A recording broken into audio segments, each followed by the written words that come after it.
앉은 자리가 꽃자리니라. 구상. 반갑고 고맙고 기쁘다. 앉은 자리가 꽃자리니라. 내가 시방 가시방석처럼 여기는 내가 앉은 그 자리가 바로 꽃자리니라. 반갑고 고맙고 기쁘다. 나는 내가 지은 감옥에 갇혀있다. 너는 네가 만든 쇠사슬에 묶여있다. 그는 그가 엮은 동아줄에 묶여있다. 사람은 누구나 스스로의 굴레에서 벗어났을 때 그제서 세상이 바로 보이고 삶의 기쁨과 보람을 맛본다. 앉은 자리가 꽃자리니라. 내가 시방 가시방석처럼 여기는 내가 앉은 그 자리가 바로 꽃자리니라. 어이, 잘했습니다. 낭송 목소리가 좋습니다. 또 누가 배우고? 또 낭송. 쭉 한번 하겠습니다. 시간이 얼마 걸리지 않으니까. 앉은 자리가 꽃자리니라. 구상. 반갑고 고맙고 기쁘다. 앉은 자리가 꽃자리니라. 내가 시방 가시방석처럼 여기는 내가 앉은 그 자리가 바로 꽃자리니라. 반갑고 고맙고 기쁘다. 나는 내가 지은 감옥에 갇혀 있다.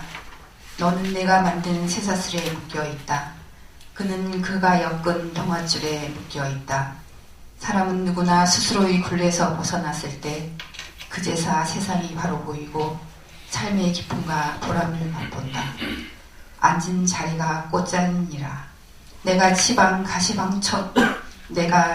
가시방석처럼 여기는 내가 앉은 그 자리가 바로 꽃자리니라. 네, 박수 한번 해주세요. 됐으니까 이런 회장님. 소리 계속 있는 거예요? 시는 네. 여러 사람이 낭독할수록 답이 더 달라게 올 수가 있어요. 여기부터 시작하나요? 네. 앉은 자리가 꽃자리니라. 구상. 반갑고 고맙고 기쁘다. 앉은 자리가 꽃자리니라. 내가 시방 가시방석처럼 여기는 내가 앉은 그 자리가 바로 꽃자리니라. 반갑고 고맙고 기쁘다. 나는 내가 지은 감옥에 갇혀 있다. 너는 내가 만든 쇠사슬에 묶여 있다. 그는 그가 엮은 동아줄에 묶여 있다. 사람은 누구나 스스로의 굴레에서 벗어났을 때 그제서 세상이 바로 보이고 삶의 기쁨과 보람을 맛본다. 앉은 자리가 꽃자리니라. 내가 시방 가시방석처럼 여기는 내가 앉은 자리가 바로 꽃자리니라. 박수 한번 해주세요.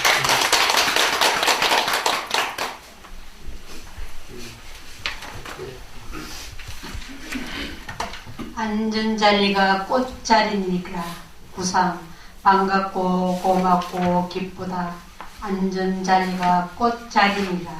내가 시방 가시방석처럼 여기는 내가 앉은 그 자리가 바로 꽃자리니라.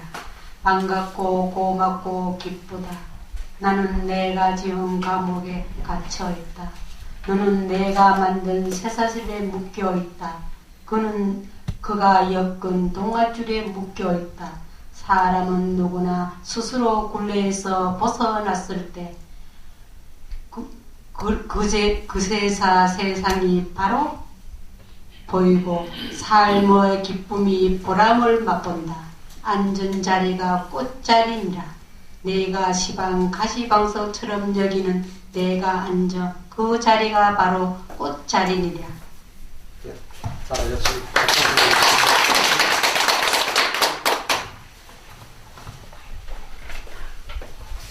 앉은 자리가 꽃자리니라. 부상. 반갑고 고맙고 기쁘다. 앉은 자리가 꽃자리니라. 내가 시방 가시방석처럼 여기는 내가 앉은 그 자리가 바로 꽃자리니라. 반갑고 고맙고 기쁘다. 나는 내가 지은 감옥에 갇혀있다. 너는 내가 만든 쇠사슬에 묶여있다. 그는 그가 엮은 동아줄에 묶여있다. 사람은 누구나 스스로의 굴레에서 벗어났을 때 그 세상이 바로 보이고 삶의 기쁨과 보람을 맛본다. 앉은 자리가 꽃자리니라. 내가 시방 가시방석처럼 여기는 내가 앉은 그 자리가 바로 꽃자리니라.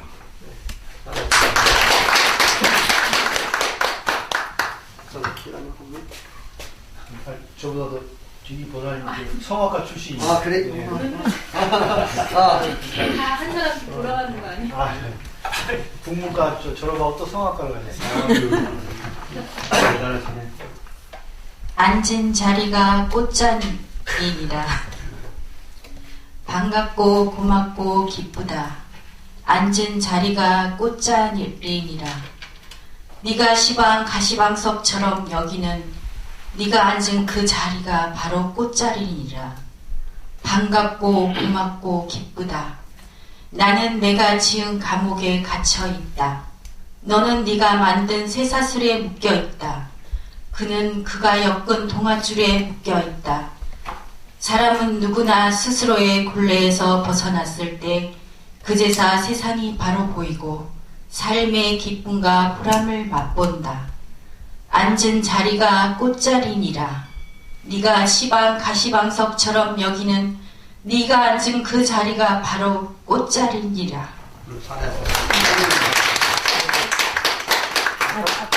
원하시게?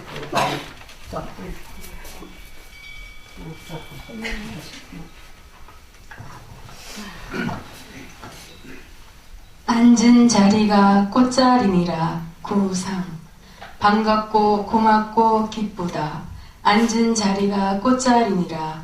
내가 시방 가시방석처럼 여기는 내가 앉은 그 자리가 바로 꽃자리니라. 반갑고 고맙고 기쁘다. 나는 내가 지은 감옥에 갇혀 있다. 너는 내가 만든 쇠사슬에 묶여 있다.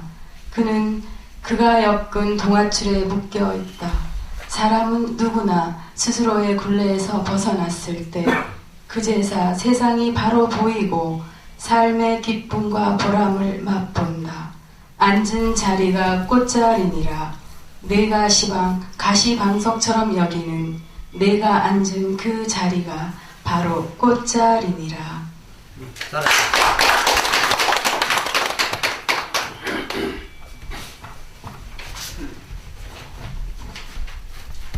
예. 그 시에 보면은 비록 짧은 그러한 내용들이지만서도 그 속에 함축하고 있는 의미는 깊지요. 바로 중요한 것은 지금 이 순간이라는 얘기죠. Here and now. 지금 이 순간에 굴레에서 벗어나야 돼요. 마찬가지로 지금 우리 대통령도 자기가 만든 그런 굴레에 빠져나오지 못하지요. 탁 빠져나오면은 그럼 모든 것이 다 바르게 보이는데 우리가 또 매사에 그렇습니다. 그 틀에서 벗어났을 때에 새로운 시각이 보이는 것이고 올바르게 보일 수가 있는 것이죠. 털어버릴 때에 과감하게 털어버린다는 거. 예, 저는 한때에 그 보이스 피싱을 당해 가지고 좀 그런 게 있었는데 탁 털어버렸어요. 아, 좋은 여행 갔다 왔다. 그걸 끝났어요. 그러니까 그게 얼마에 가지고 하다 보면은 본인도 괴롭고 주변 사람도 괴로울 수밖에 없지요. 다 누가 묻길래 여행 갔다 와 잘 갔다 왔어. 그걸 끝났습니다. 편하죠. 빨리 우리가 모든 이 순간에 다 벗어났을 때에 꽃자리가 될 수가 있는 것이고 그렇지 못하면 바로 가시방석이 될 수가 있는 것이죠. 탁 털어버릴 때에 놓아버릴 때에 비울 때에 모든 것은 바르게 보인다. 그리고 우리가 이렇게 딱 좋은 인연들의 끈에 의해서 만났죠. 그러니까 만나고 반갑고 기쁘죠. 여기 있는 우리 도반들이 최고의 동무가 될 수가 있고 영어로 말하는 컴패니언이 될 수가 있는 거예요. 영원히 거의 26기인가요? 몇 기인가? 25, 26기. 이 도반들은 영원히 함께 가는 그런 도반이 될 수 있도록 서로서로가 소중하게 여기면서 절차 탕마해 나가는 그런 수행인이 되었으면 좋겠습니다. 오늘은 그 나눠준 가운데에 4강에 다리가 되어 있죠? 네. 잘못 나눠야 되는가? 2강 4강. 혹시 남는 거 있나요? 네.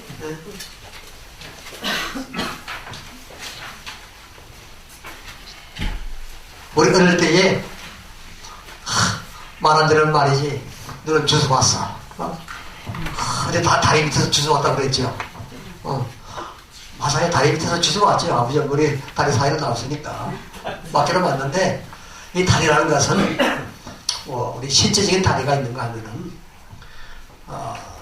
물을 건네주는 그런 다리가 있고 또한 이런 다리가 단순히 물을 건네주는 그런 것만이 아니라 이 차 안에서 피안으로 건너가게 해주는 가계 역할을 하는 상징적인 의미의 다리가 있을 겁니다.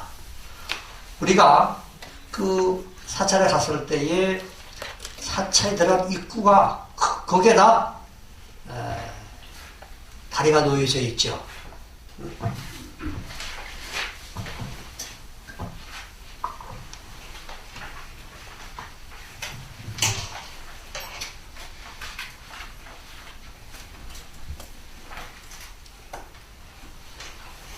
여기 보면은 다리를 건너서 보면은 일주분이 나오죠, 그죠? 이 다리가 놓여지게 되는 것은 바로 이 속개와 여기는 우리가 사는 사바세계가 할 수가 있고 여기에 들어가는 순간부터는 바로 불계.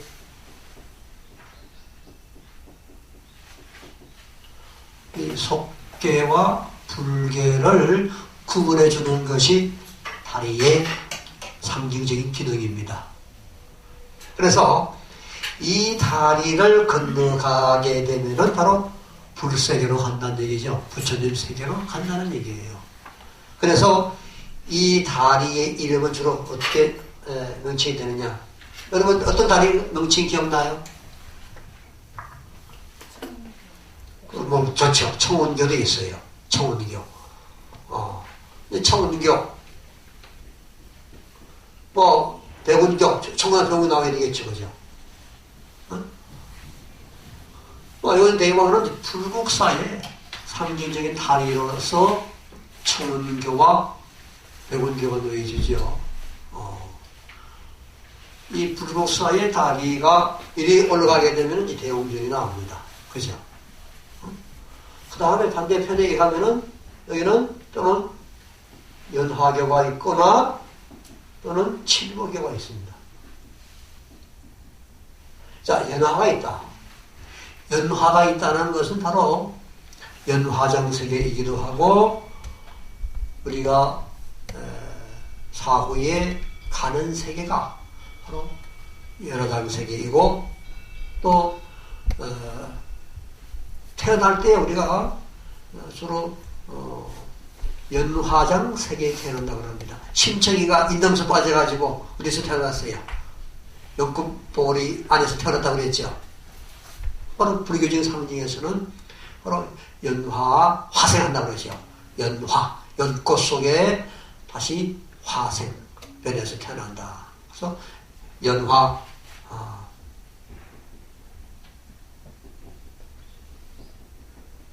연화 화생, 바로 연꽃 속에 태어나는 그런 상징적으로 많이 묘사되어 있기도 하죠. 이러한 그 경제 불국사는 이런 불수계가 쭉 이제 모여져 있습니다. 그러면은 여기에 올라가면은 대웅전이 나온다 그랬죠, 그죠? 그 다음에 칠보교 연화견을 건너가면은 무슨 나와요?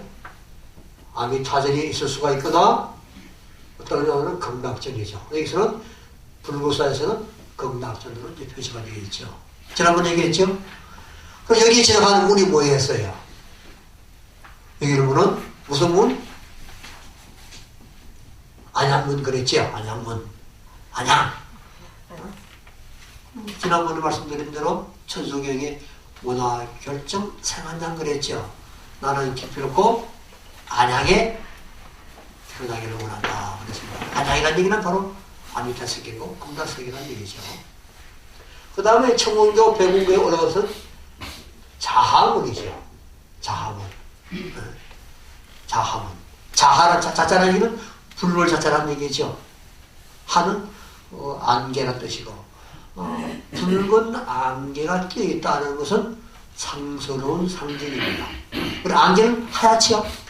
그죠? 근데 그 붉은색 자색의 안개라 얘기는 상스러운 기운을 얘기하는 거예요. 그래서 자하문을 지나면은 대웅전이 나오고 안양문을 지나면은 극락전으로 올라가는 길이 되는 것이죠. 그래서 경제불사는 이러한 세계를 단순히 한 것이 아니라 이렇게 뭘 들었습니까?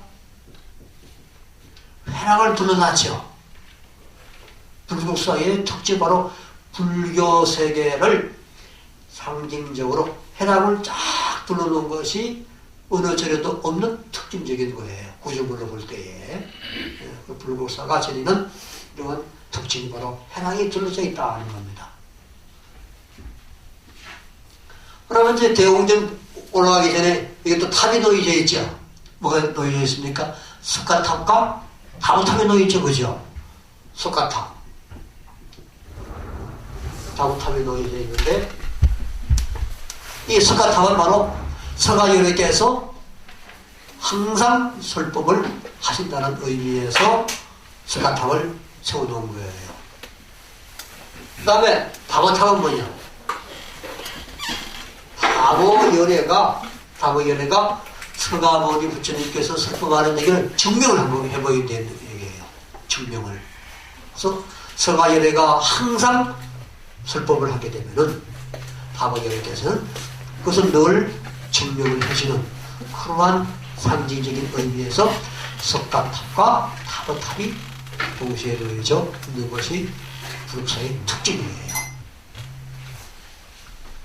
그러면은 여기에 청운교 백운교 앞에는 옛날에 뭐가 있었습니까? 구품 연지가 있었다고 그러죠. 구품 연지. 이렇게 앞에 파란 연못이 놓여져 있었고, 바로 여기에 지난번에 우리가 아미타 그 수인을 볼 때에 9가지 세계가 있다고 그랬죠. 상품, 상생, 상품, 중생, 상품, 하생. 또는 뭐 중풍, 상생, 중풍, 중생, 중풍, 하생. 하품, 상생, 하품, 중생, 하품, 하생. 이러한 그 수인이 있듯이 바로 구품이라는 얘기죠. 구품연대에 태어난다는 거. 그것이 바로 이러한 그 연화장 세계와 관련이 있는 것이고, 그리고 여기에 지금은 다 메워져 있죠. 연못이 없고. 그래서 여기에 비치는 그런 그 누각이 있지요. 뭡니까? 그 비치는 누각이 범명루라고 그러죠. 범명루. 여기라는 얘기는 그림자의 여기라는 얘기죠. 바로 이러한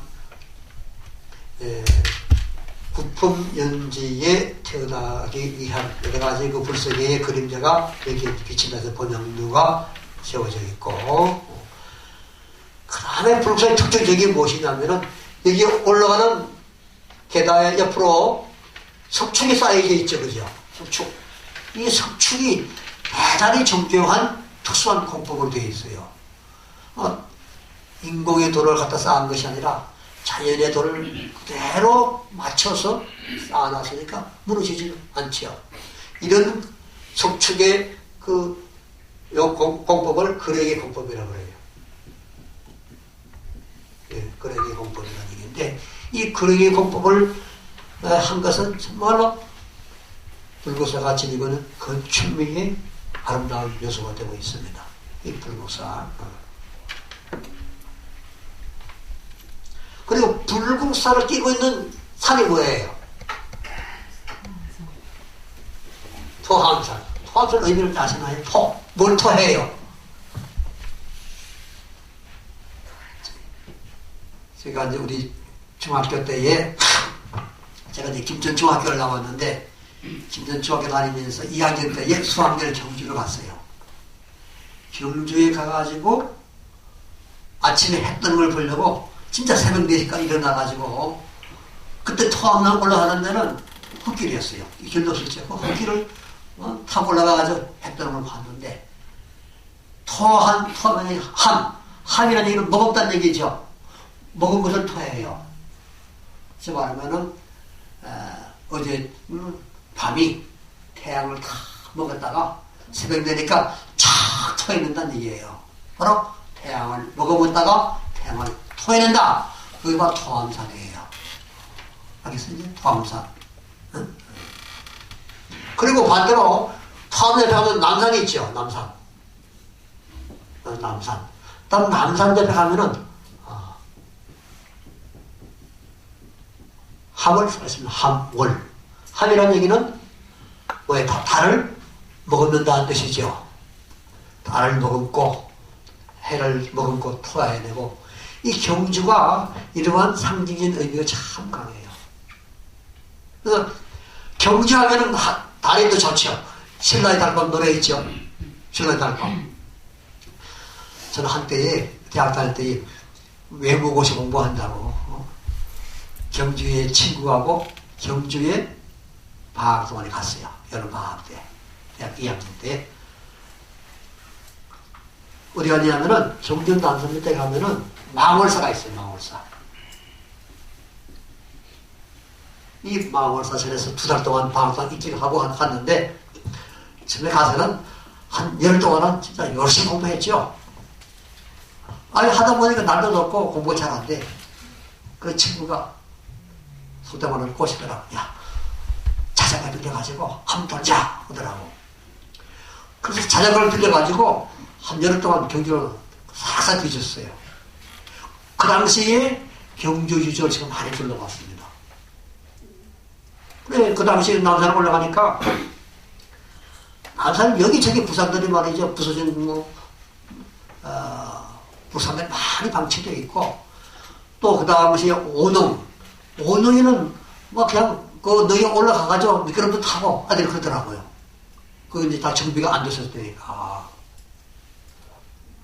그리고 그 올라가다 보면은 함을 이게 망월사 가는데 유명한 그 술잔을 따라서 포수제라는 데가 있죠. 그 물에다가 술잔을 띄어서 쫙 내려가면 맛있다는 그러면 포수점을 지나서 망월사 갔는데 그때의 아마 음력으로 7월 보는 무렵이었어요. 얼마나 달빛이 배경하기 좋은지. 그래서 경주가 남천에 가서 목욕을 하고 그럼 올라가다가 그때 통일감정이 있었으니까 그때의 올라가는 늘 한여름이니까 경주 여관들이 많이 비어있더라고. 그때 돈 600원 밖에 없었는데 돈 600원 밖에 없는데 재워줄 거냐고 잘하고 아침 잣대를 밥도 잘 채워주더라고. 그래서 경주에서 신라의 달밤을 그때 한번 느낀 적이 있는데 경주가 달과 해 바로 달과 해는 불가에서 중요한 깨달음의 매개물로 상징이 되고 있죠. 달은 원래 진리를 얘기하는 것이고 선사가 손가락을 달을 가르쳤을 때에 손가락을 보지 말고 달을 봐야 되지 내 손가락을 봐서는 안 된다. 바로 진리의 본체를 제대로 보라는 그런 가르침을 얘기하고 있는 것이죠. 바로 오늘 앉은 자리가 꽃자리라는 것도 바로 진리라는 것이 멀리 있는 거 아닙니다. 과거에 어느 비구니 스님이 봄을 찾아가지고 열심히 나서 봄이 어디서 오는가 찾아 나섰어요. 아무리 뭐 찾아 나서도 봄이 오는 기미가 안 보여요.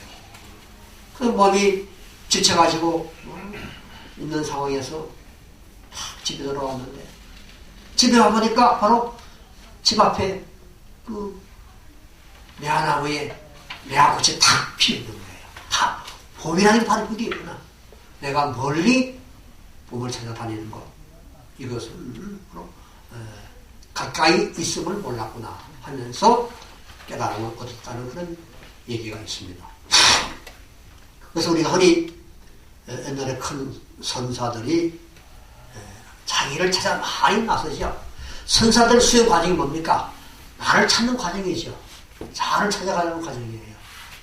바로 내가 누구냐, 이 무엇인가, 이 나를 끌고 다니는 본체가 무엇이냐, 그것을 참고하는 것이 바로 하두 선이기도 하고 또 오늘날 우리 한국 불교가 지향하는 선불교의 핵심이기도 하지요.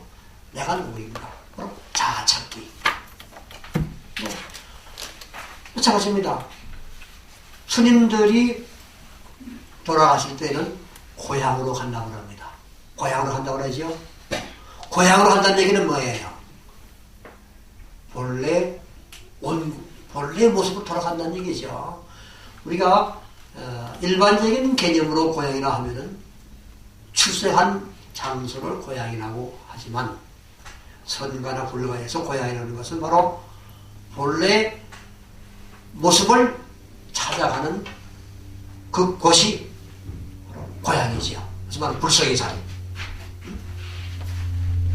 자, 불성을 우리가 흔히 뭘로 얘기합니까? 불성은 이제 올라가지요.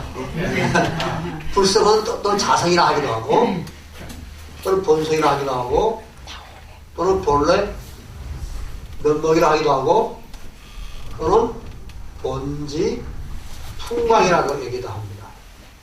불성 또는 진여라 하기도 하고 우리 진여심이 어디 있어요? 진여심. 예. 바로 진여의 바로 불성이에요. 바로 이러한 우리 본래의 모습을 선가에서는 고향으로 표시를 합니다. 고향으로 간다. 본래 모습으로 돌아가셨다. 그래서 스님들께서는 돌아가셨다 얘기를 하지 않고 원적에 들었다 그러죠. 원적. 입적했다는 걸 하죠. 입적. 적이라는 얘기는 고요한 경지를 얘기하는 거예요. 고요함 속에 들어갔다. 이 원적. 이 중국어로 어찌 하죠? 자비심 같은 잘 모르겠다. 저 끝에 앉았어요. 원적에 드셨다. 스님께서 돌아가셨다. 하지 않고 스님께서 열반에 드셨다. 원적에 드셨다. 그걸 입적하셨다. 입적이라는 얘기는 바로 고요함이라는 얘기죠. 고요함은 번뇌망상이 없어진 상태. 다시 말하면 모든 번뇌 불꽃이 꺼진 상태. 이것이 원적이고 또 열반이고 그런 것이죠. 본래의 모습을 들어갔다. 자, 어쨌든 이러한 그 경주의 불국사가 지니고 있는 그런 불세계를 먼저 생각해 주시고, 그러니까 이제 다리에서 이제 그런 얘기가 나왔는데, 그 다음에 이제 청은, 벽은 나오는데, 전에 가면은, 선방 같은 데에, 어떤 데 가면은, 청운에 되어 있고, 그죠? 어떤 데 가면은, 벽운에 되어 있죠? 보셨나요? 자, 흰 구름은 늘 떠다니죠. 떠다니니까 운수 납자를 얘기하는 거예요. 이절승을 다니면서 수행을 하는 분을 바로 운수 납자를 해서 선방에서 바로 운수가 되어 있는 데는 바로 객스님이 앉는 자리이고, 그 다음에 청운 쪽에는 그 사찰에 계시는 스님들이 앉아있는 그런 공간이 되는 거예요. 그래서 백원과 뭐 청은, 또는 백원과 또는 청산, 청자는 바로 그 사찰의 스님들이 앉으시는 자리, 공간. 백원이 되는 것은 바로 객손님이라든지 스님이라든지 또는 운수납자 스님이 앉는 자리를 이렇게 또 백원을 표시를 하고 있습니다. 자, 어쨌든 이런 다리가 말이 되어 있는데 이 다리의 주로 명칭이 말씀하는 것이 반야교. 반야교. 바로 지혜를 일깨워주는 다리가 된다. 또는 금강교. 월정사 하면은 오대산 입구의 다리가 금강교라 또 되어 있기도 해요. 또는 능파교. 능파. 파도를 넘어선다는 얘기죠. 능파. 능파는 어디냐면은, 능파교는 한때에 우리 그 남한에서 가장 위에 위치한 절이 고성의 금봉사였습니다. 강원도 고성의 금봉사. 지금은 이제 자유롭게 통행이 가능하지만서도 한때는 민통선 안에 있어가지고 들어가려면 힘들었죠. 여기에 중요한 부처님의 치아사리가 있습니다. 치아사리가 금봉사에 있어요. 치아사리. 여기는 특히 사명대사께서 우리가 승병을 이끌고 훈련을 했던 그런 절이기도 해요. 금봉사가. 근데 아직 금봉사도 이제 그 복원을 하고 있는 중인데 아마 그 조선시대에도 큰 절이 있다고 얘기를 합니다. 지금 가보면은 정각들이 있던 터가 굉장히 넓고 커요.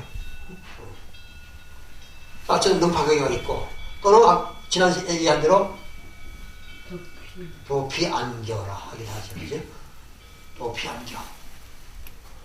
피안에 이르는 다리다. 얼마나 좋아요. 도피안교.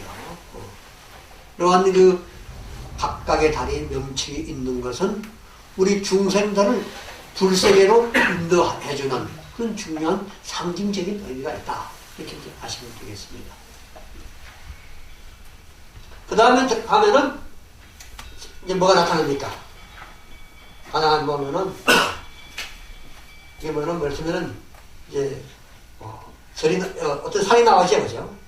뭐 황악산, 뭐 직지사, 그리고 뭐 금강산, 금봉사, 금강산, 금봉사. 뭐 여기 가면 또 뭐 나름대로 특징이 있죠. 동북 제일 가라고 이렇게 하기도 하고. 어디가 뭐 법주산은 서호 제일 가라. 나름대로 이제 하죠. 어디 무슨 산, 무슨 사, 그죠? 속리산, 법주사. 그 다음에 가야산, 해인사, 그죠? 조계산, 송강사, 송강사. 또 조계산, 서남사, 등등 얘기하죠. 자, 그럼 이 문이 이제 이 문을 뭐라 그래요? 일주문이라고 그러죠. 왜 일주냐? 보면 기둥이 하나가 있어야 되는데 두 개가 있죠, 그죠? 하나가 있어야 되는데 왜 2주로 하지 않고 1주라고 했느냐?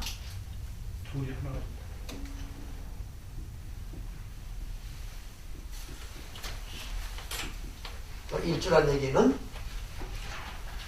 여기에 들어왔던 순간에 너와 나가 둘이 아니라 하나라는 얘기죠. 그런 의미예요. 물론 앞에서 보면은 기둥이 두 개가 되어 있죠. 그러나 옆에서 딱 보면은 하나밖에 안 보이죠. 그런 의미가 있기도 하고 본래의 의미는 바로 일주라는 얘기는 불이 여기도 되어 있죠. 불이원 되어 있죠. 그죠? 이거 따지면 일주문이에요. 우리가 좁은 공간에서 여기에 수리정사의 산문에 들어서는 바로 출입문이다. 이 출입문이라는 게 불입문 할 수도 있고, 사실은 불입문 하게 되면은 여기는 사찰 가까이 있는데 이런 큰 사찰에서는 일주문 한참 지나서 불입문이 나오죠. 거의 대웅전 마당 앞까지 가서 일주문이 나오고 불입문이 나오거나 해탈문이 나오거나 그래요. 이거는 좀 축소된 공간이기 때문에 그런데 이런 일주문은 바로 둘이 아니라는가. 그래서 말하면 불석에 들어왔을 때에 나는 부처님과 한 마음이 되어진다는 그런 생각을 갖게 하는 것이 바로 일주문이 되는 거예요. 근데 예외로 기둥이 4개의 데가 있죠. 부산에 가는 범어사에는 기둥이 4개가 되어 있습니다. 이걸 좀 특징적인 것이죠. 비록 기둥이 4개이지만은 사주문이라 하지 않고 일주문이라 그래요. 바로 그것은 바로 여기 아까 말씀드린 대로 여기 들어오는 순간에 둘이 아니라 하나가 되는 그러한 너와 내가 분별이 없는 차별이 없는 그런 공간에 들어선다는 것을 상징하고 있기 때문에 일주로 보시면 돼요.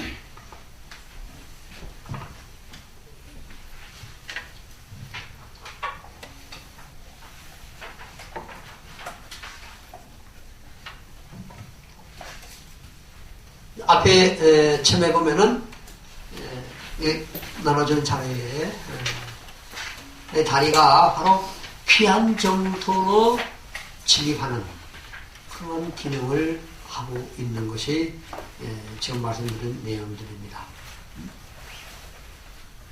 그 다음에 쭉 가다 보면은 상징적인 면의 다리에서 쭉 가다 보면은 순천 서남사 성선도가 남아있죠.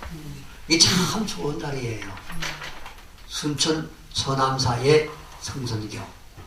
저는 서남사 하면은 정말 깊은 인연이 있습니다. 한때 대학 2학년 때인가 스님이 되겠다고 졸업하자마자 12월 한 20일쯤 됐나요? 하자마자 친구하고 둘이 그때 동국대학교 황성기 교수님이 계셨어요. 그분이 한국에서 부사학으로 대가였는데 일본에서 유학하시고 그 스님의 출중장을 받아가지고 간 데가 서남사였어요. 음력으로 치면은 한 11월 한 보름쯤 됐을 거예요. 제가 김천에 그 친구 대구가 고향이고 대구에서 만나가지고 순천 가서 순천서 그 승주까지 버스를 타고 가니까 서남사 가는 버스가 다 끊어지고 캄캄한 거예요. 한 8시쯤 됐어요. 그래 배도 고프고 밥을 한 그릇 사먹고 가방을 들고 그 추운 데를 걸어 올라갔죠. 눈이 많이 와가지고 눈이 왔고 또 달빛도 환하게 비치고 그래서 가방 들고 이제 가니까 9시 넘어서 다 주무시고 계시더라고. 그래서 문을 두드리기 위해서 춥지않 내 보이니까 아침 그때 주지 스님이 서울로 안 계시고 3일 뒤에 오신대요. 그 3일 동안 이제 자기를 했습니다. 3일 동안 쭉 자면서 뭐 이런 얘기 저런 얘기 하고 또 스님들 만나서 얘기도 나누고 그래서 3일 뒤에 주지 스님이 오셨어. 그래서 교수님 추천장 내미니까 잘 왔다고 우리 열심히 한번 해보자면서 다음날 이제 머리를 깎기로 돼 있어. 그래서 다시 이제 우리 처소로 와가지고 자기 안 오는 거야. 내일 머리 깎는다 생각하니까. 어쨌든 뭐 깎기로 했으니까 깎자. 그러고 이제 새벽에 일찍 아침 예불을 모시고 그 이틀 3일 동안 자면서 대중방에서 다 같이 이제 바로 공양을 했는데 이틀 동안 잔 그때는 그런 냄새를 못 느꼈는데 머리가 날 아침에 바로 공연을 하는데 머리를 찌르는 거예요, 뭐가. 그러니까 매주를 착 달아놨어. 매주 떠는 냄새가 머리를 찌르는 거예요. 그래서 뭐 어떻게든 뭐 밥을 먹고 밥으로 와가지고 도저히 난 매주 떠는 냄새가 머리가 이렇게 아프니 안 되겠다. 내려가야 되겠다. 그러니까 친구가 네가 말이지 않으면 나도 내려간다. 그래가지고 가방 싸질러지고 얼른 내려갔죠.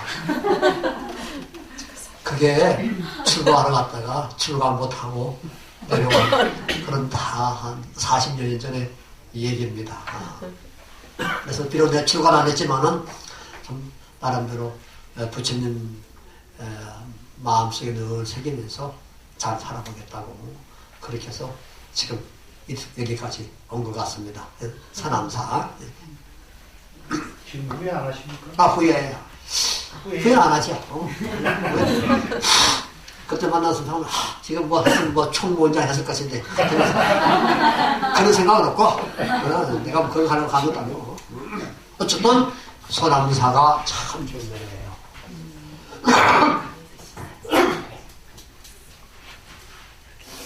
서남사의 특징은 모든 절에 가면은 4천왕문이 있죠. 서남사에는 4천왕문이 없습니다. 특이하죠. 왜 그러냐면 서남사 위에 그런 큰 봉우리가 있는데 그게 장군봉이에요. 그러니까 4천왕을 수호하는 신은 전부 다 장군들이죠. 장군봉이 있으니까 4천왕 수호하는 신이 필요 없는 거예요. 그래서 서남사는 유일하게 4천왕이 없는 도라이다. 이렇게 아시고 귀환하시면은 송광사에서 서남사로 또는 서남사에서 송광사로 한번 넘어보세요. 그 길이 참 좋습니다. 가을은 가을대로 여름은 여름대로 봄은 봄대로 멋진 그런 하이킹 코스가 될 수가 있어요. 서남사. 그리고 서남사의 특징은 또 하나 있습니다. 해우수가 정말로 자연 그대로 아직도 놓여 있어요.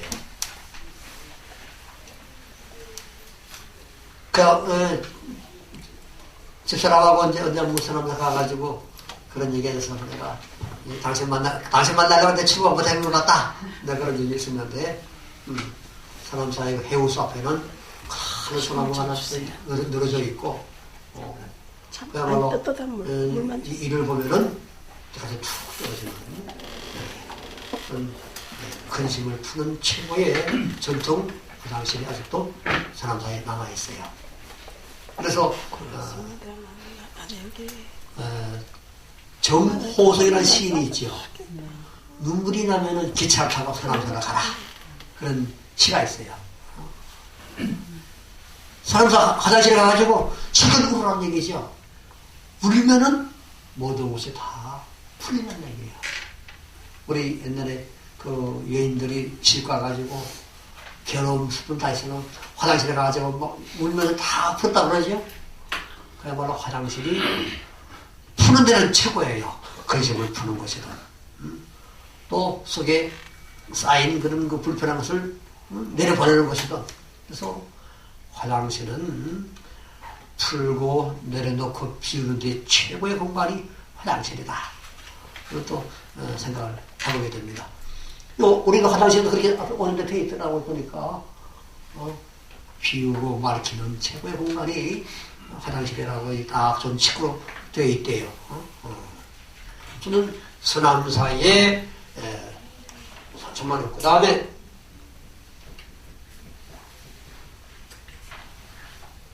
신선, 이때는 신선입니다. 신선이 내려왔다가 올라가는 다리로 되어 있어요. 성선교.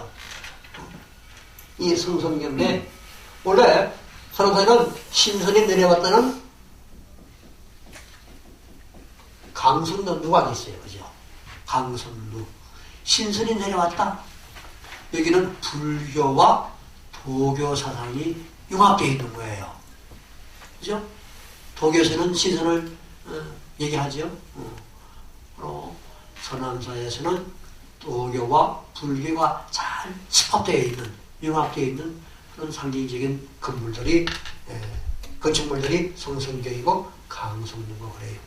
신선이 내려올 때는 강선루고 신선이 올라갈 때는 바로 성선교입니다. 성선교에 얽힌 재미있는 얘기가 하나 있습니다. 지난번에 우리 댁에서 대구 유과사 왔다 갔다 얘기를 들었는데, 대구 유과사 주의스님 본명이 호암이에요. 호암. 그 조선시대에 호암 선생이라는 분이 말이지 부처님을 뵙겠다고 열심히 기도를 했는데 도저히 나타나질 않으셔. 아이고, 내가 이렇게 말해도 부처님 못 뵐 거야. 아이, 죽어버리자. 그래가 장군복이 올라가가지고 몸을 날려서 죽으려고 탁 했지요. 몸을 날리는 순간에 아름다운 여인이 나타나가지고 몸을 착 안착시켜주는 거예요. 관세음보살이겠죠. 관세음보살이 나타나셔가지고 무사히 이제 땅에 떨어지도록 해주셨는데, 이 화엄스님이 그 관세음보살의 그 모습에 감동이 돼가지고 멀리 떨어진 곳에다가 무지개 다리를 세운 거예요. 무지개 다리가 바로 성선교가 되었고, 그 다음에 관세음보살을 기리는 전강을 하나 만들었어요. 관세음보살을 모신 저를 전강을 뭐라고 그랬죠? 네, 원통전입니다. 원통전을 세웠어요. 서남사에 지도로 잘 받는 데가 바로 원통전이에요. 이런 얘기하면 그렇지만서도 기도도 기도발 잘 받는 데 가서 해야 돼요. 주의스님, 우리 혜주스님 들으면 좀 그러시겠지만 잘 알지만 혜주스님은 그런 거 잘 안 믿는다면서요. 그러나 우리 중성이기 때문에 이왕 갈 바에는 기도발 좀 데 가서 기도해라. 가까이 가는 이유 다 있죠. 예, 원통전이 관세음 그 기도도량으로 아주 영업이 있다고 합니다. 여기 가시면은 원통전을 한번 꼭 보내시고, 해오서 가서 한번 또 모든 것을 다 풀고 내려놓고 피우고 오시고, 이러한 서남사가 주는 치유의 그 의미가 있다고 생각이 됩니다. 잘 푸는 것, 잘 내려놓는 것, 오늘 우리 번다한 일상 속에서 겪는 그런 스트레스를 풀 수 있는 좋은 그런 치유 공간이 서남사에서 맛보실 수가 있을 것 같습니다.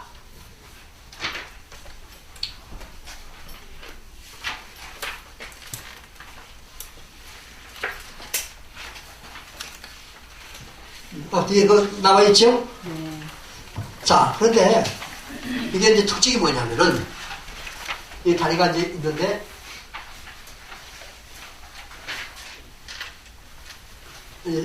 반원이죠. 반원인데, 이 다리 밑에는 하나 용루가 붙어 있어요. 용머리가. 용머리는 어느 누구도 밑에 있으니까 지나가는 사람이 있는지 모르죠. 왜 있을까? 바로 용머리가 있는 것은 바로 불세계로 들어오는 그런 잡기들을 다 막아준다는 의미에서 딱 그렇게 하는 정화를 해주는 거예요. 그 다음, 자, 이게 이제 반원인데, 이게 물에 비친 이 아치의 다리가 연결되면 하나의 원이 되죠. 여기에 중요한 의미가 있습니다. 바로 원. 반원이지만서도 물에 비친 그런 그 영상과 하나 조합을 하게 되면 원이 되는 겁니다. 이 원이라는 얘기는 바로 원만, 그 다음에 부처님의 법성은 뭐다 그랬어요? 원령하다고 그랬죠? 법성. 그래서 법성 원령 뭐 이상 그러죠? 원령한 무 이상 상이 둘이 아닌 원령한 법성을 상징하는 의미로 유명하게 다뤄지는 것이 바로 성선경의 의미입니다. 무지개다리. 성선경과 강선루 들어있죠? 서남사에 담겨져 있는 문화적인 가치와 또 그 사찰 가람 공간으로서 주는 치유적인 요소 이런 것을 한번 생각해보는 것도 이번 시간에 의미가 있지 않나 생각이 됩니다. 조금 쉬었다 하겠습니다. 네.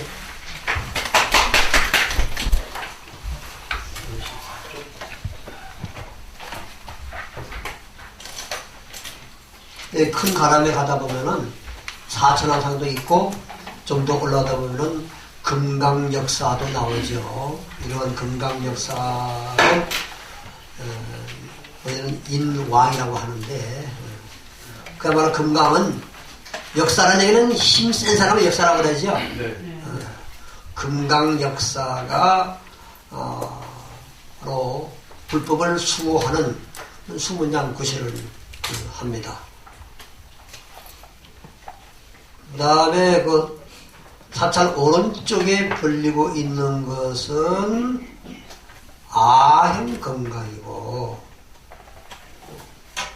또 왼쪽에 입을 다물고 있는 것은 바로 훈 금강 역사가 되어 있는데 아형 금강 역사는 55쪽에 가서 아하고 입을 벌린 채 공격하는 모습을 취하고 훔하는 금강 역사는 훔하고 입을 다문 채 방어 자세를 취하고 있습니다.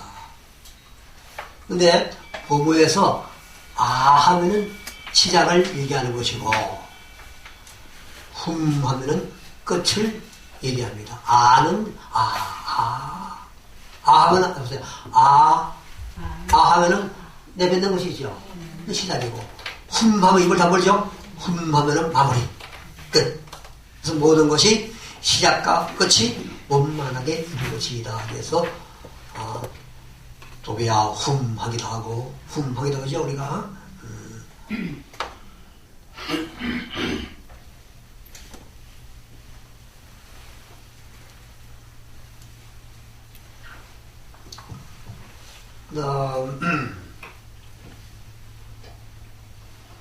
그러니까 공격형의 금강이니까 이거는 하나의 딱 정복을 한다는 얘기죠. 나쁜 마구인 들어오면은 탁 정복을 해요. 그 다음에 이제 방어형은 훔인데 훔은 바로 자비로서 다 받아주는 거예요. 자비 속수. 바로 훔은 바로 자비로 받아들여서 교화를 하는 그런 의미를 지니고 있습니다. 하면은 공격 자세로서 나쁜 악의들을 탁 물리치는 그런 모습이고 하면은 이제 방어형으로 모든 나쁜 사람들을 나쁜 무리들을 자비심으로 받아들여서 교화를 해주는 그런 의미를 지니고 있죠.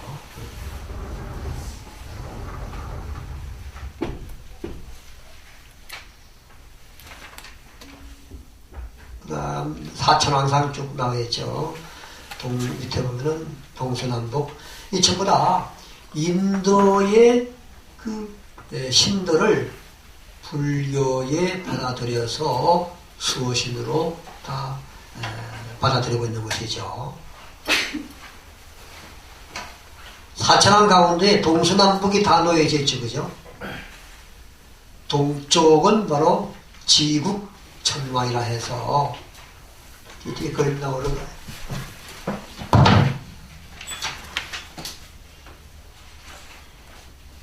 예, 57쪽에 그림이 나와 있죠.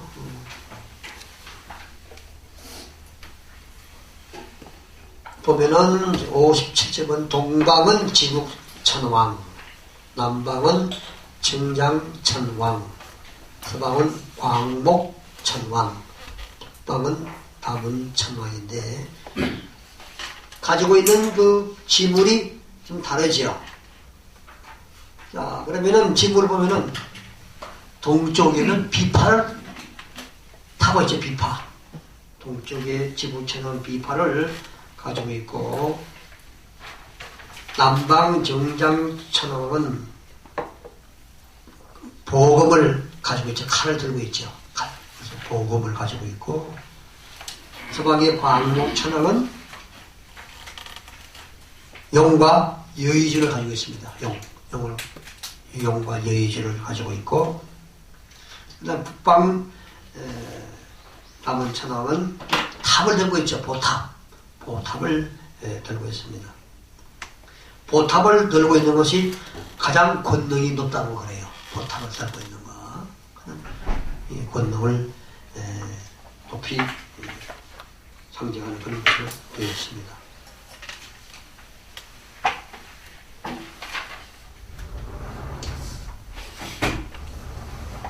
원래 사천왕상은 이렇게 험상궂은 그런 모습이 아니고 아주 온화하고 부드러운 그런 모습인데, 이것이 바로 불법을 수호하기 위해서 갑옷이라든지, 갑옷 입고 있죠, 그죠? 그러니까 갑옷을 입거나 또 위험을 갖추려고 다양한 칼이라든지 뭐 탑이라든지 이런 것을 가지고 있는 그런 모습으로 되어 있죠. 어찌 보면 분노하고 있는 그런 모습들이죠. 분노한 모습으로 마구니를 탁 발로 짓밟고 항복받는 그러한 모습으로 그려져 있습니다.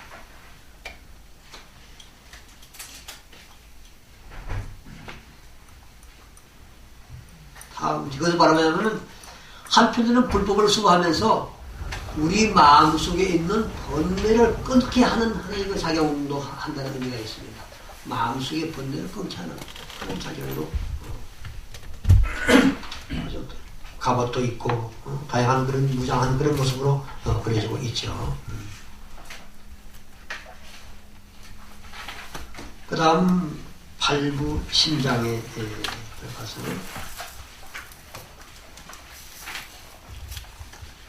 이 팔부신장도 바로 인도의 8분의 신도를 불교에서 받아들인 하나의 현상이죠. 팔부신장.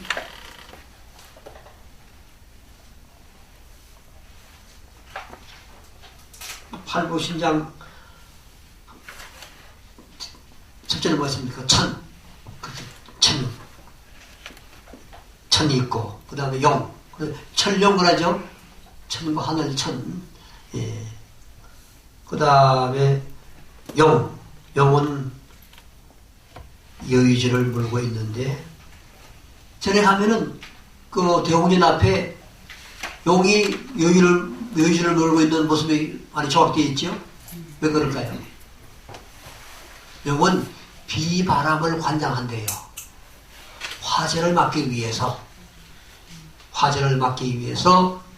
용의 그 모습에다가 여의주를 물고 있는 그런 형상을 담아내고 있습니다.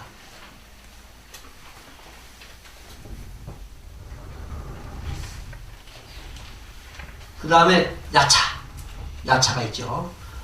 천과 용, 천룡, 야차. 세 번째 야차. 야차도 때로는 온화한 모습을 띠기도 하고 악한 모습을 띠기도 합니다. 이것은 바로 야차는 탑을 보호한다고 해요. 탑, 야차.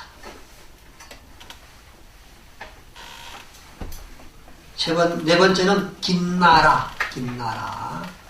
네 번째는 김나라인데, 김나라는 음악이나 노래의 신이 바로 김나라고 합니다. 김나라. 그래서 가르빈가 합창단이 있죠. 가르빈가.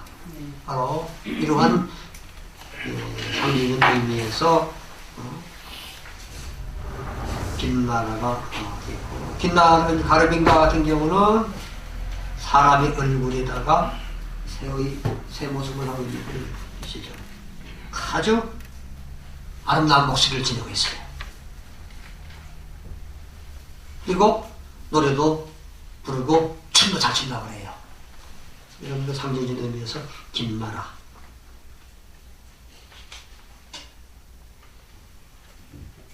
그 다음에 뭐 마후가라도 있고 마후가라도 있고 그 다음에 가루라도 있고 여섯 번째 가루라, 다섯 번째 마후라가 여섯 번째는 가루라. 가루는 새들 나라의 대표적인 그 모습을 바로 가루라고 합니다. 금시조 같은 경우도 가루가 들어가고,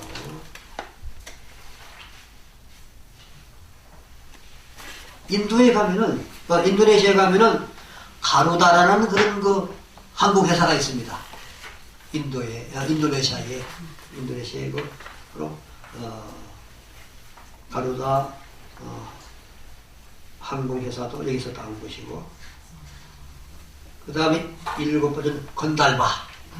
건달바 있죠? 건달바. 건달바는 사자의 털을 쓰고 있어요. 사자의 털을 쓰고, 그런 악기를 소지하기도 하고 그럽니다. 그 다음 여덟 번째 아수라. 아수라 너무 잘 알지요? 지옥의 신이 아수라인데, 아수라가 아니라 그러지, 아수라. 다시 말하면, 아수라는 얼굴이 세 개라고 그래요. 팔이 8개고. 그래서 얼굴 셋이고 팔 8개 되면 한번 흔들어대면 얼마나 어수선하고 복잡하겠어요. 그래서 아수라 다이다, 아수라 팔이다 그러죠. 아수라. 이러한 그 발부 신장들이 불교의 수pháp에 대해서 불법을 수호하는 시도로 되어 있고, 또한 이러한 것들이 우리나라에서도 거의 다 법당 안에 신중날 곳이죠. 발부 신장은 불법을 수호하면서도 또한 우리 중생들에게 어려운 난관을 잘 헤쳐나가도록 지켜주시는 그런 하나의 신으로 조언하고 있습니다.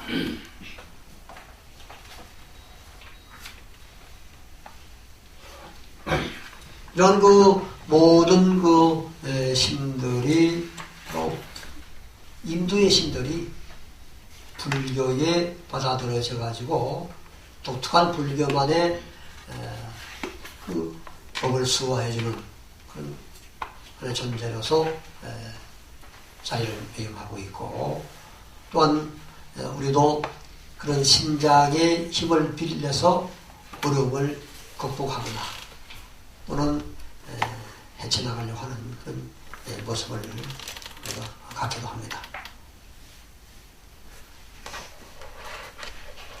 이런 그 나한이나 신장이나 좀 불상이나 모든 것은 우리의 영혼을 치유해주고, 또한 우리가 어려움을 극복하고 또 바른 길을 갈 수 있도록 해주는 하나의 존재로서 자리매김되고 있죠. 이런 것들이 바로 나약한 인간들에게는 어려울 때는 정말로 매달릴 수 있는 하나의 존재가 되는 것이죠. 아까 그 기도해서 좋은 대학 갔다고 그랬는데, 기도하는 것도 그렇죠. 나한 기도도 있고 신중 기도도 있고 다양한 기도가 있죠. 요즘 맞아 부모들이 대학 입시 앞두고 많은 정보를 입수하면서 또한 반대로 가장 인간적인 모습으로 저리 가서 기도한단 말이에요. 기도할 때에 야 어디 기도하면 좋다더냐, 막 입시 앞두고 전부 다 봉지가 몇 분 안 갔다 오신 분도 없을 거예요. 우리 불자들은 어쨌든 봉지 안 가서 기도 한번 해보고, 제 집사람도 갔다 가서 발톱도 빠지고 뭐 다 했다고 그러는데, 대학 들어가는 거니까 그냥 안 하더라고. 이제 한순간적으로 그렇게 더 열심히 하는데 어쨌든 우리 인간들이 뭔가 그 위기 상황에 처했을 때에 열심히 하면은 뭔가 해결이 돼요. 그리고 안성에 가면은 칠장사가 있죠. 칠장사는 가보면 임꺽정 드라마 촬영지가 거기기도 하고, 왜 칠장에는 옛날에 7분의 성인들이 거기서 기도를 하고 했대서 칠장사이기도 하고, 칠장사에 가면은 아주 나한절이 참 좋은데 나한절이 기도 도락이 영업이 돼요. 그래서 수능학도 많이 간답니다. 근데 박문수가 천안 쪽 사람이죠. 박문수가 천안에 이제 살면서 공부를 열심히 해서 한양으로 과거로 올라온 거예요. 그러고 오다가 며칠 걸려서 이제 칠장사에 도착을 해가지고 하루 묵으려고 했는데 워낙 좁아가지고 법당에 들어가지도 못하고 겨우 그 빈대에 찾아 들어간 게 바로 나한전에 들어갔어요. 그래서 그 어머니께서 우리 암행하사 박문수도 문수니까 문수 기도에서 낳은 아들이에요. 천안에서 지난번에 말씀드렸죠. 북한산 문수사가 있다고 그랬죠. 문수사까지 가서 이제 기도해가지고 박문수를 얻었다. 그래서 바로 문수보살 이름을 따서 문수를 한 거예요. 그래서 이제 어머니가 그래 가다가 칠장사 가거든. 그래 나한전에 들려서 그 당시 이제 과거로 하니까 어머니가 육아를 잘 만들어가지고 가서 육아를 올리고 기도를 해라. 예. 그래가지고 와가지고 앉을 데가 없어서 겨우 들어간데 바로 나한전에 마침 어머니가 얘기한 대로 나한전에 들어갔어. 나한전에 들어가서도 보니까 공간이 있고 전부 다 각지에서 그 과거객들이 모여가지고 하룻밤을 유하는데 그래서 박문수는 육아를 올리고 기도를 했어요. 그 기도를 하고 잠이 들었는데 꿈속에 과거장에 들어가가지고 시제를 딱 봤는데 아주 뭐 평소에 공부를 좀 한 그런 딱 시제가 나왔어요.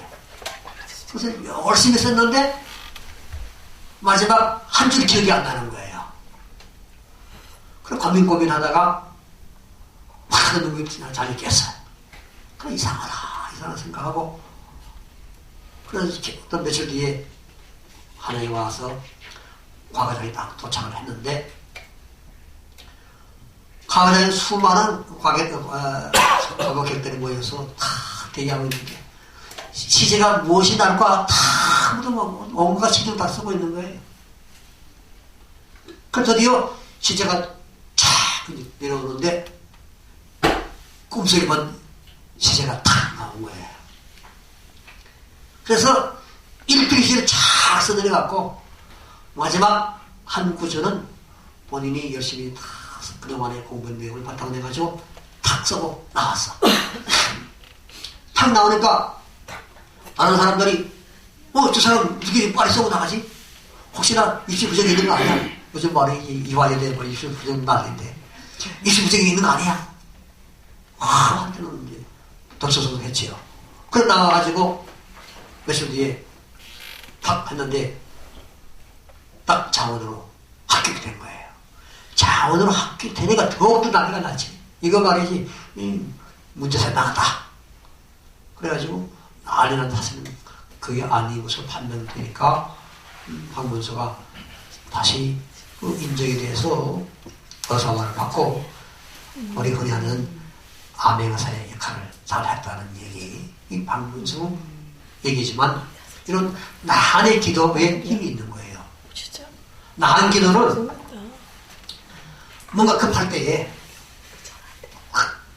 뭐 이틀이든 3일이든 딱 하면은 나한의 영혼이 있다고 합니다. 그리고 여러 다양한 그런 영혼을 봐도 그렇고 나한 기도가 3, 4일 기도해서 딱 어떤 일을 해결할 수 있는 그 나한 기도가 어떤 경우예요. 대표적인 나기도 좋은데 칠장해도 좋고, 강화 법문사에 가면 나한 석굴 있죠?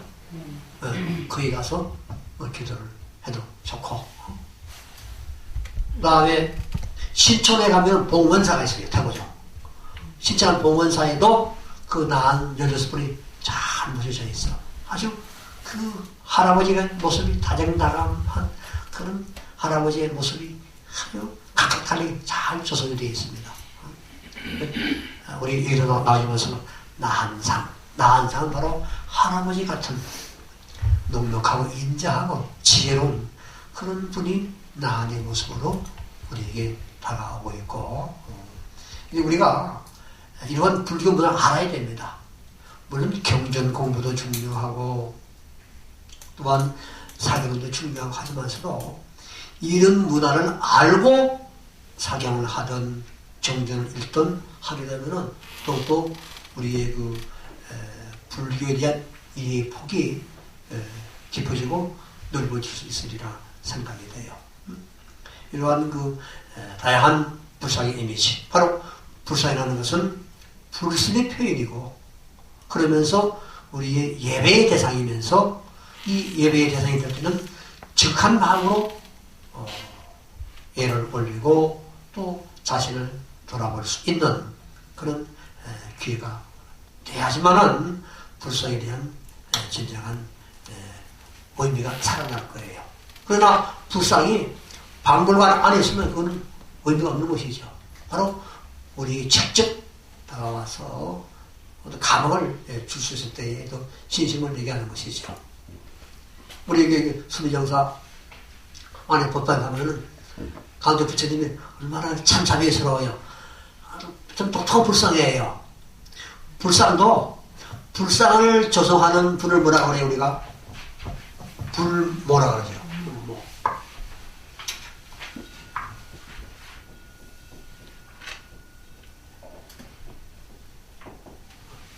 불상을 조성하는 그런 조각장을 불모라고 하는데, 이 불모의 심성에 따라서 불상의 이미지도 달라져요. 또한 그 불상을 조성하는 사찰의 주제스님이 어떤 성향을 가지고 있느냐에 따라서 불상도 달라질 수가 있습니다. 가령 어찌 보면은 어느 차례 갔더니 신도분들이 스님 불상 모습이 스님 모습하고 많이 닮았어요. 그런 얘기가 한단 말이에요. 그거는 불모가 불상을 조성할 때에 그 주제스님이라든지 그 전에 제일 어른 스님 모습을 비슷하게 빚어내려고 해요.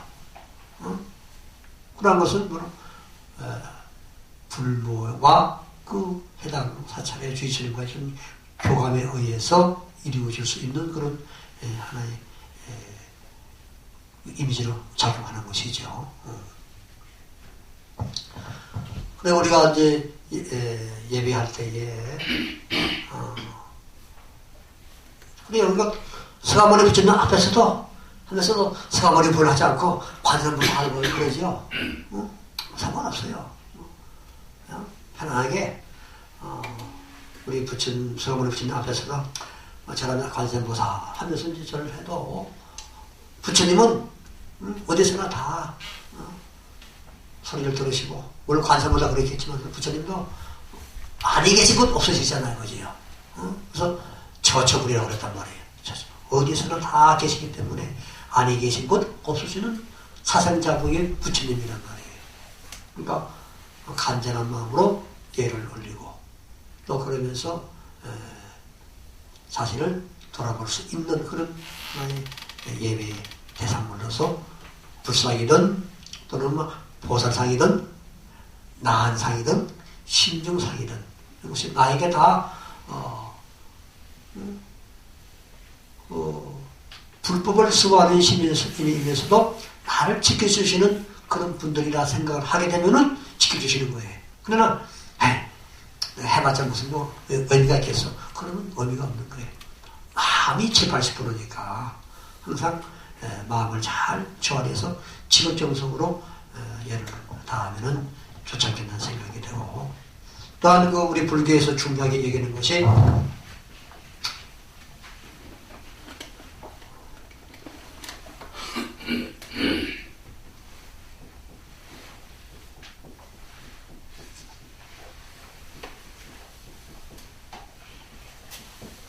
생명의 무게는 동일하다. 자, 부처님의 본생담을 기록하면서 우리가 뭐냐면은 자탁하라고 해요. 부처님의 전생담 또는 본생담, 부처님 되기 이전에 어떠한 수행을 하셨느냐 하는 그런 내용을 스토리를 엮은 것이 자탁하 또는 본생담이라고 합니다.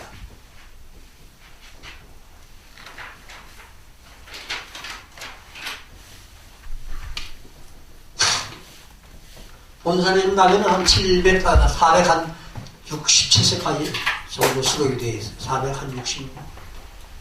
450여 편 내외가 자타카에 수록되어 있는데, 여기에 보면은 그럼 생명의 무게는 동일하다. 불교의 스타팅을 얘기해주는 좋은 설화가 나옵니다. 어느 날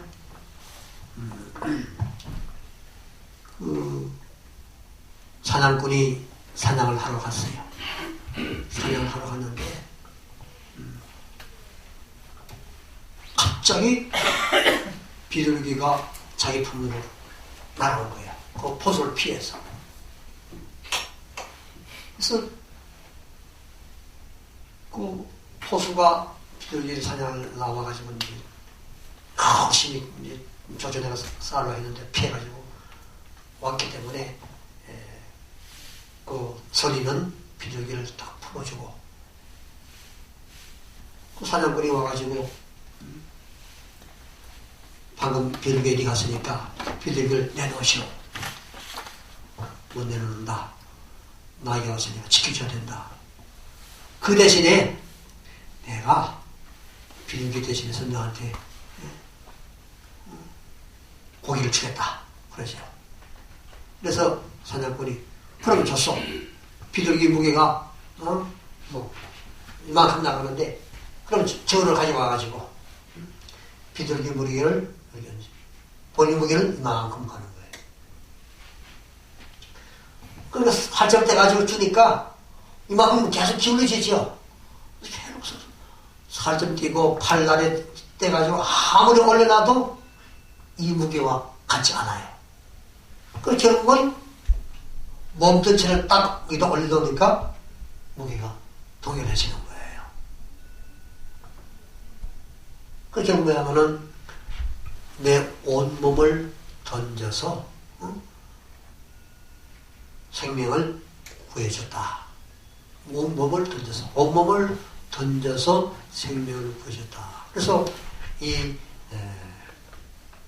비둘기의 무게와 사람의 무게는 다르지 않다는 얘기를 자타카에서 얘기를 해주고 있는 거예요. 그래서 비록 하찮은 미물이지만서도 살생을 해서는 안 된다는 얘기를 부처님의 그 자타카라는 원생담에서 얘기를 하고 있습니다. 그래서 생명의 무게는 동일하고, 또한 또 불성도 다 동일하다. 생명의 무게 동일, 불성 동일. 또한 이 비둘기에도 불성이 있고, 또 비둘기의 생명도 우리 인간의 생명 못지않게 중요하다는 것을 설화에서 얘기하고 있는데, 이러한 것은 부처님이 탄생하시자마자 천상천하 유아독존했다는 그 의미는 바로 이때 유아독존, 이 아라는 굳이 나란 뜻이 아니라 모든 중생이라는 뜻이에요. 모든 중생. 천상천하 유아독존에서 유아, 오직 내가 가장 독존이다. 그게 아니라 이때 아라는 것은 모든 중생을 얘기하는 걸로 생각하시면 될 겁니다. 그래서 모든 중생은 서로 해치지 아니하고 도우며 살아가야 된다는 상생의 의식, 또 존경하기 때문에 경시돼서도 안 되고 또한 멸시돼서도 안 된다 하는 것이 우리 자타카의 첫 남은 얘기입니다. 그래서 여러분 기회 나시면은 이 자타카를 읽어보세요. 본생담에서 부처님이 어떻게 전생에 수행을 하셔가지고 부처님으로 다시 이 세상에 오시게 됐는가. 부처님께서 이 사바세계에 오시기 전에 어디 계셨다고 그래요? 도솔?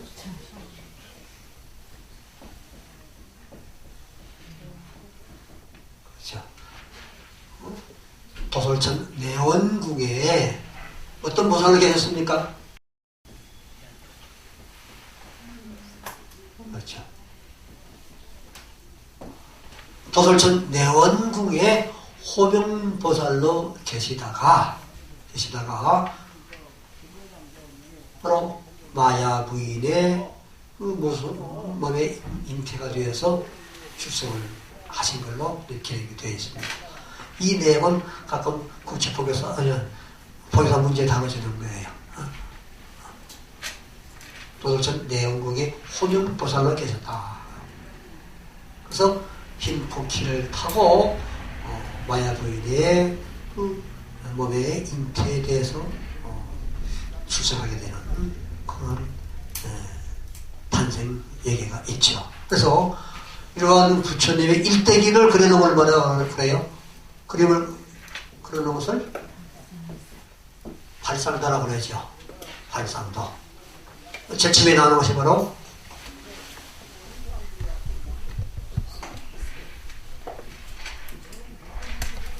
도성이라는 얘기는 33층 가운데 도솔천 내원궁에 서 계시다가 이 사바세계로 오는데 마야 부인의 몸에 들어가는 그런 모습을 그린 것을 도솔레이상. 두 번째는 뭡니까? 출세하죠. 출세하는 데가 어딥니까?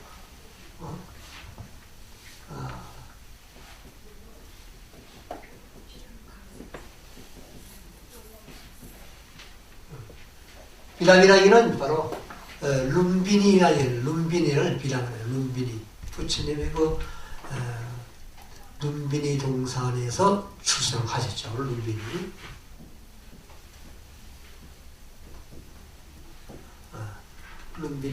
룸비니는 인도에 있지 않고 어디 있습니까? 네팔에 있죠. 룸비니 가든에서 이제 출생을 하게 되는데 비람 강생사. 그 다음에 어머니가 일주일 만에 돌아가셨죠.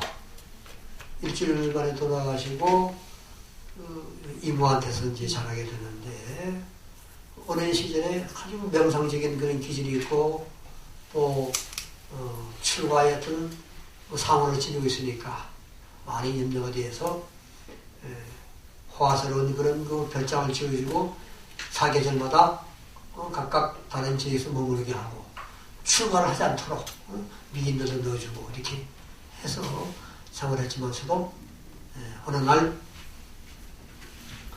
농경지에 나와봤죠. 농경 축제에 나가서 보니까 농부들이 땅을 갈고 하는데 그 땅을 가니까 땅속에서 여러 가지 그 곤충들이 해충들이 나와요. 지렁이가 나올 수가 있고 굴매도 나오고 이런 것을 새가 와서 쪼아먹는 거예요. 그래서 약욕 강식의 모습을 보게 되는 것이 바로 사문여관상이죠. 동서남북 내문을 통해서 그 모습을 보고 그 사문여관상을 겪고 난 뒤에 여기에 이제 출발을 하게 되는 것이요.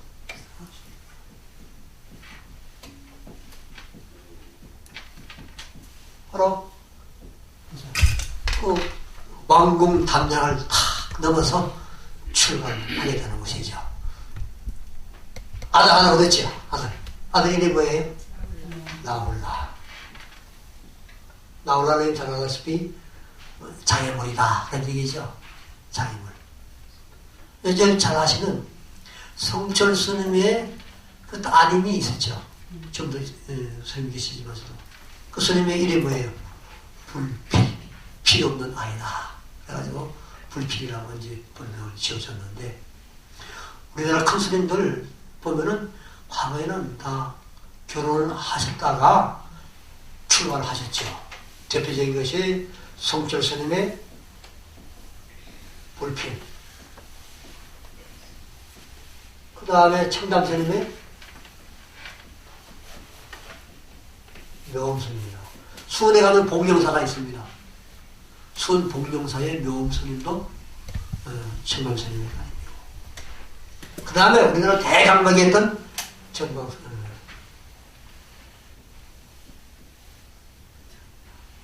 정강스님. 이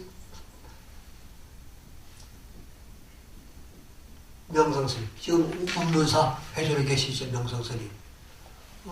이 큰 스님이 전부 다 상에 아들 없고 딸만 나오신 것 같아. 다들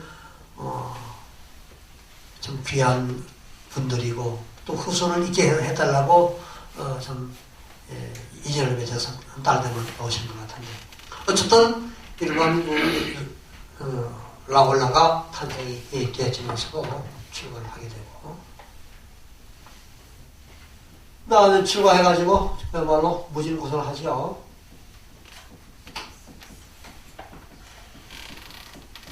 설산 수도사. 부처님이 왜 위대하시냐? 부처님은 그 당시에 그 출가 사람들이 수백 명씩 지어다니죠. 500명, 7,700명 이런 집단에 들어가셔가지고 철저하게 수행정진을 해가지고 가장 수성한 성적으로 그 과정을 마치게 돼요. 어느 누구보다도 수성하는 과정을 마쳤기 때문에 그 집단의 그 수성은 인정을 해주는 거예요. 그걸 해보니까 아무리 고행을 해도 깨달음을 얻지 못해요. 그때 호통한 스님 방법이 뭐냐? 바위 위에서 떨어져가지고 몸을 혹사하기. 그 다음에 물속에 들어가가지고 오래 견디내기. 그게 보면 달마에 놀자 보니까 물속에 들어가서 그 견디내는 장면이 나오네요.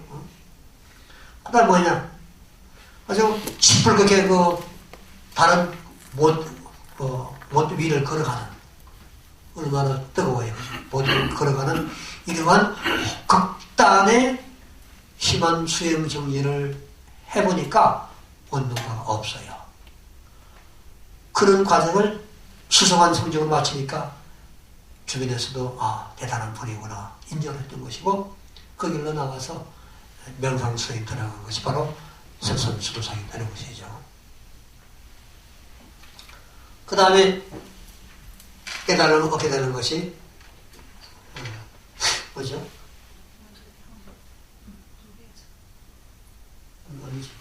깨닫는 설선수도상 깨닫는 것이 뭐야? 여기 마지막에는 쌍념절반성이고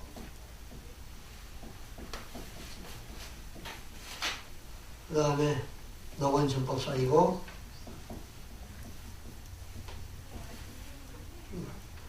그 깨달은 게 뭐예요? 수왕마상.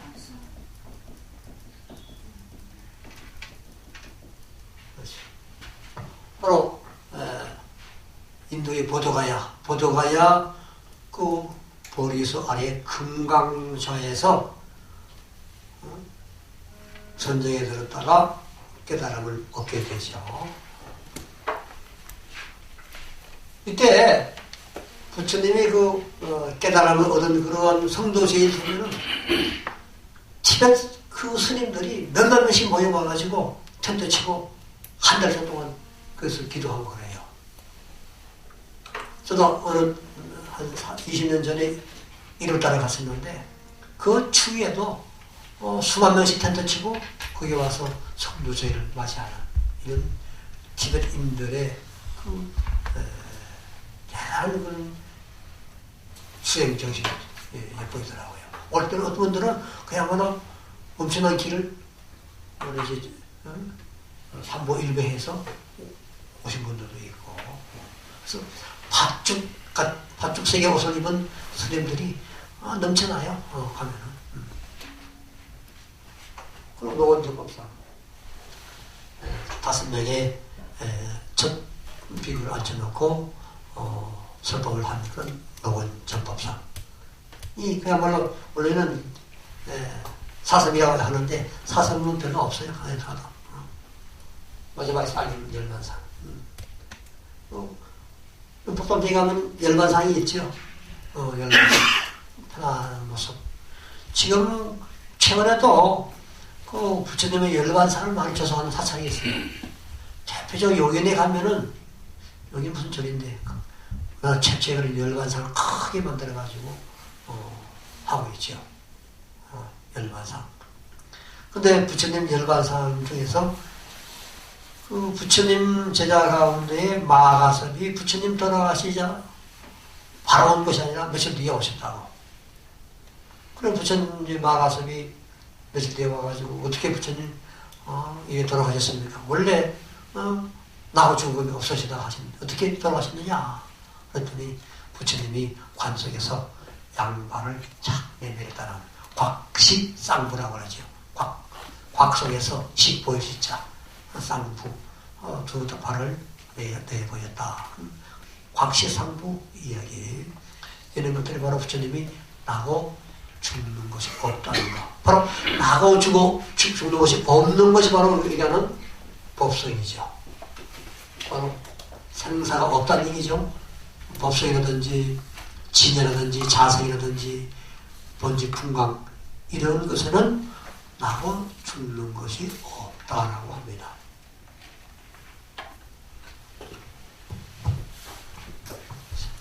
오늘은 그 사찰 입구에 놓여지는 다리가 갖는 상징적인 의미, 이것은 바로 속계와 불세계를 이어주는 그런 상징적인 의미로 작용을 하고 있고, 또한 제가 들어서 일주문이 놓여져 있는 것은 바로 일주라는 것은 기둥이 하나란 의미이지만서도 실제로는 너와 내가 구별이 없는 바로 불속에 들어가는 그런 문으로서 산문으로서의 기능을 하는 것이고, 또한 이 다리가 갖는 그런 특히 이제 아치교가 놓여질 때는 아치의 반원과 무대에 비치는 반원이 하나 융합되어서 훌륭한 원을 이룬다. 이것은 바로 원만성품을 얘기하는 것이기도 하고, 또 나한전이 있는데 나한전의 불상들은 나한전 상들은 바로 할아버지 같은 그런 너그럽고 살기롭고 지혜로운 그런 모습으로 우리 중생들에게 가까이 다가가서 깨달음을 얻게 해주는 그런 모습으로 그런 식으로 얘기를 했습니다. 앉은 자리가 꽃자리예요. 모든 것 다 내려놓고 중요한 것은 우리 도반들끼리 서로 잘 대해줘서 이 인연이 오래도록 가는 것이 하겠습니다. 한 가지 더 공지사항인데, 제가 제가 있는 동방문화대학원에서 신입생 모집하는데 제가 어떤 분의 장학금을 좀 받아가지고 장학금을 줄 수 있는 분이 지금 두 분 있어요. 석사과정에 오시면은 한 30%만 내면 될 수 있도록 제가 할 수 있는 그런 방법이 하나 있고, 석사과정, 박사과정, 석박 투학과정은 4년이고, 석사는 2년, 박사는 3년, 석사, 박사를 합친 이 과정은 4년 이렇게 해서 학위를 받을 수가 있습니다. 그래서 저한테 어떤 분이 훌륭한 분을 추천해 주시면은 2명까지는 해드리겠다 그런 말씀을 해 주셔서 혹시나 일이 다 한다면은 제가 도와드리도록 하겠습니다. 그런 분도 있으면은 오늘 내일까지 마감이에요. 잘 생각하셨다가 또 계시면 저한테 일러주시면은 좋겠습니다. 수업은 하루 나오시면 안 돼. 한 번.